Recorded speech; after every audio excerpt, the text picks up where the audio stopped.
Thanks for those questions. And I'm now going to take a couple of minutes and ask a few questions that were submitted by Senator Fetterman, who can't join us today. But first question would be to with regards to railway safety, the bill that's been introduced by several of our colleagues who've spoken here earlier. And my first question is to Mr. Shaw. In light of the derailment in East Palestine and the subsequent derailment and train crash that both happened in the last week, the National Transportation Safety Board and the Federal Railroad Administration have both announced that they will be conducting investigations into the safety of your company. The U.S. Department of Transportation has called on Norfolk Southern to act urgently to improve your focus on safety. And additionally, I, along with Senators Brown, Casey, and Vance, have introduced a bill that would impose common sense measures to improve rail safety. And Senator Fetterman's question is this: will you commit to supporting the Bipartisan Railway Safety Act and help restore the public's trust in your company? Go ahead.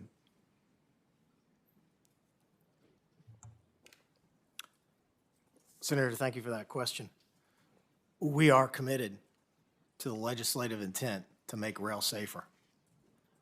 Norfolk Southern runs a safe railroad, and it's my commitment to improve that safety and make our safety culture the best in the industry. Just last year, derailments on Norfolk Southern were the lowest they had been in the last 10 years. And our personal injury rate is amongst the lowest in the industry. As you and I spoke about yesterday, we can always get better. And that is my intent, is to continue to invest and continue to improve. All right, thank you. Let me say, as a follow-up from Senator Fetterman, he'd like for me to ask you, if you don't support the bill in its entirety, are there specific provisions of the Bipartisan Rail Safety Act that Norfolk Southern could support?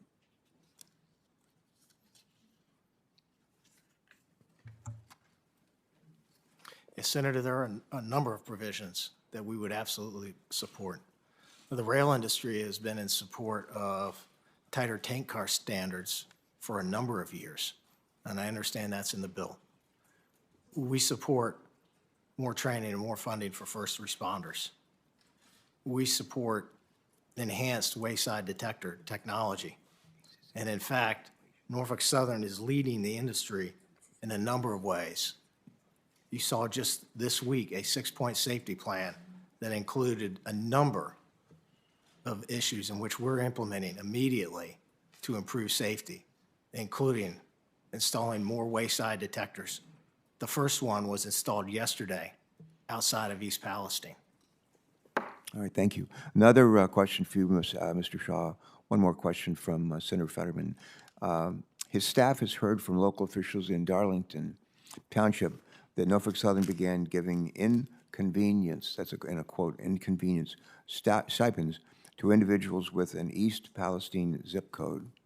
After requests from Darlington, Beaver County, Senator Fetterman, along with Senator Casey and Congressman Delosio, Norfolk Southern extended the inconvenience stipend, but it's still not clear how wide that area covers.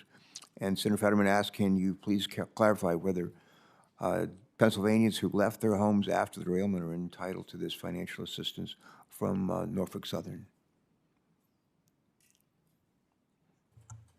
Yes, thank you for that question. I'm, again, terribly sorry for the impact and the disruption that this has had on the local communities.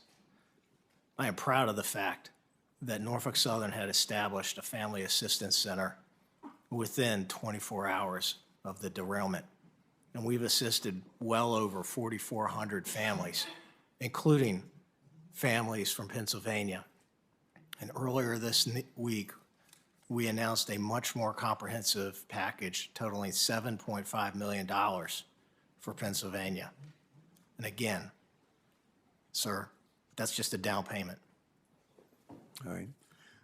A follow-up to that, Senator Fetterman says he believes they need more insight into how Norfolk Southern coordinated with Pennsylvania agencies in the immediate response to the derailment. And while the national attention has been focused on the Ohio side, the This derailment occurred less than a mile from the Pennsylvania border. Pennsylvanians live directly downwind from the chemical release and burn.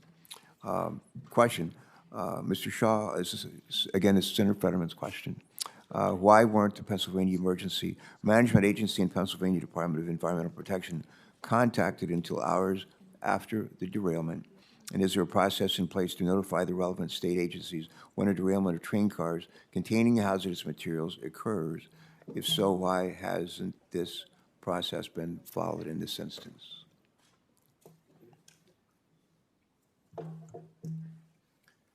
Senator, the process that's established is part of the Department of Homeland Security presidential directive that was established in 2003. My understanding is Norfolk Southern immediately contacted the National Response Center, which then contacted applicable federal, state, and local authorities. All right.